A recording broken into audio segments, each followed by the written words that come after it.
concept from Megatech that I would like to take a look at today is deriving inspiration for future tech from modern day or even past science fiction. In the book's first chapter, Tom Savage gives us a framework on predicting the future. Number 1, look towards history. Number 2, look at edge cases occurring today.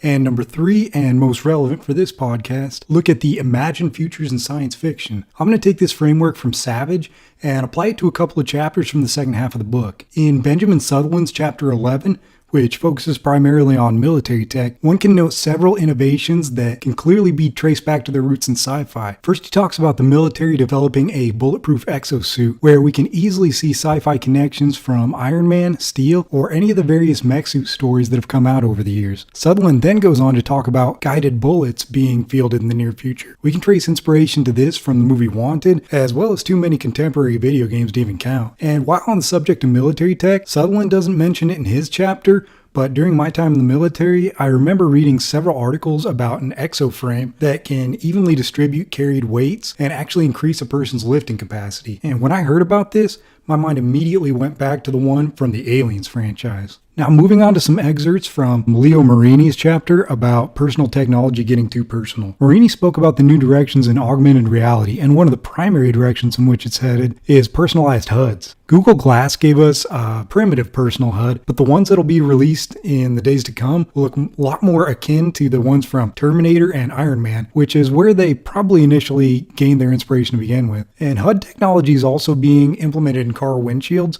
which is yet another science fiction trope. Marini spoke at great length about virtual reality taking off in the near future, and this is actually a point with which I disagree heavily, and I'll actually look to sci-fi to state my case. So at present, virtual reality is a bit too wonky, so to speak, to be truly immersive. We can create a VR world akin to that of the movie Lawnmower Man, but people don't really care for that experience in much the same way they didn't really care for the movie. In order to become truly immersive, virtual reality needs to hit the levels of the holodeck from Star Trek or the Danger Room from X-Men. And frankly, we're a long way from that kind of tech. At present, things like Google Cardboard are neat and all, but they're far from being truly immersive. And Mariani also spoke about video games being a fertile ground for VR, but based on the sales figures from the various devices named in that chapter, the soil is not as rich as predicted. Now, time to tie this all into education, or more specifically tie it into ed tech. And to do that, I'm going to bring up a recent movement in education that's gaining steam as we speak. The maker movement. You look at school-age kids, they're essentially makers by nature. They naturally take the things they see in sci-fi and attempt to make them a reality in their own, kiddish way. Kids don't just write a paper about the holodeck. They'll actually use some tape or string up some grids across the floor and they'll make themselves a holodeck. With this in mind, it seems a bit odd to me that in middle and high school education, when students are beginning to develop the real cognitive ability to develop fairly sophisticated creations, we then shift their focus entirely away from making these fantasies into tangible realities. So if you look at making on a small child's level, it's not really that sophisticated. They'll probably do something like taping 3 pencils to their hand and call it to Wolverine claws.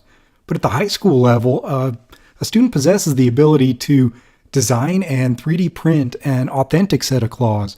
So why not let him or her try that? Does that not require advanced math and engineering skills? And will he or she not have more fun doing that than listening to a math lecture? Kids recreate sci-fi as small children, and truly brilliant adults, as we looked at in previous examples, recreate sci-fi into industry-changing innovations. So why do we stifle that during their adolescent years? So that's going to do it for today's podcast. If you have any questions, comments, or snide remarks, go ahead and leave them in the comments section below. But thanks for listening like always, and I hope you have a great day.